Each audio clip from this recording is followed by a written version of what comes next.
ঢাকা বিশ্ববিদ্যালয়ের ডাকসু নির্বাচনের প্রচারের শেষ দিন আজ। এ নিয়ে আরও খবর রাখছেন সহকর্মী শাহিদুজ্জামান সাকিব, সরাসরি যুক্ত হচ্ছেন ঢাকা বিশ্ববিদ্যালয় থেকে। সাকিব, শেষ মুহূর্তের প্রচারণা কেমন দেখছেন এবং আচরণবিধি ভঙ্গের কোনো অভিযোগ বা প্রার্থীরা একে অপরের বিরুদ্ধে কোনো ধরনের অভিযোগ বা তৎপরতা দেখছেন কিনা?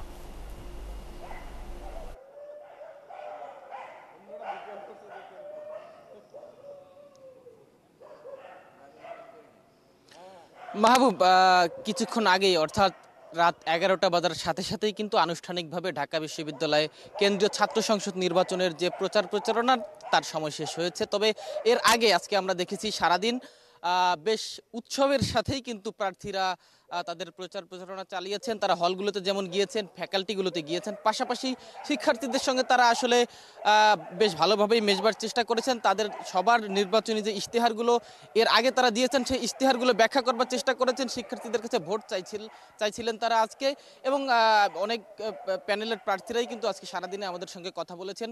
অভিযোগের কথা যদি বলি, খুব একটা আচরণবিধি লঙ্ঘনের অভিযোগ নেই, তবে গণতান্ত্রিক ছাত্র সংসদ মনোনীত যে প্যানেল, সেই প্যানেল অভিযোগ করছিল যে বহিরাগতদের একটি অংশ এই ঢাকা বিশ্ববিদ্যালয় ক্যাম্পাসে এসে প্রচারণা চালিয়েছেন। বিভিন্ন রাজনৈতিক দলের কর্মী হিসেবে তারা বলছেন যে তারা এসে প্রচারণা চালিয়েছেন।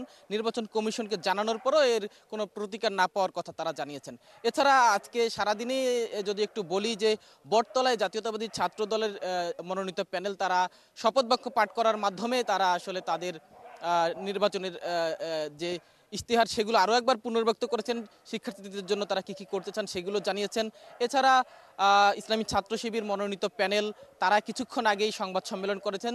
তারা বেশ আশার কথা জানিয়েছেন। শিক্ষার্থীদের সঙ্গে তারা বিগত কয়েকদিনের যে মিশেছেন বা তাদের প্রচারণা চালিয়েছেন, তাতে তারা বেশ আশ্বস্ত বোধ করছেন, এবং তারা এটি বলছেন যে তারা আসলে নির্বাচনে অনেকটাই এগিয়ে রয়েছেন। এছাড়া বিভিন্ন যে আমরা বিভিন্ন সংস্থার প্রতিবেদনে আমরা দেখেছি, তবে সেই সংস্থার প্রতিবেদনগুলোতে বিভিন্ন দলকে বিজয়ী দেখানোর চেষ্টা করা হয়েছে। তবে শিবির সমর্থিত প্যানেল সেটিকে বলছেন যে তারা আসলে কোনো সংস্থার রিপোর্টে তারা প্রভাবিত নন, বা কোনো দলই আসলে যেন প্রভাবিত না হয় সেই কথাটি কিন্তু তারা বলছেন।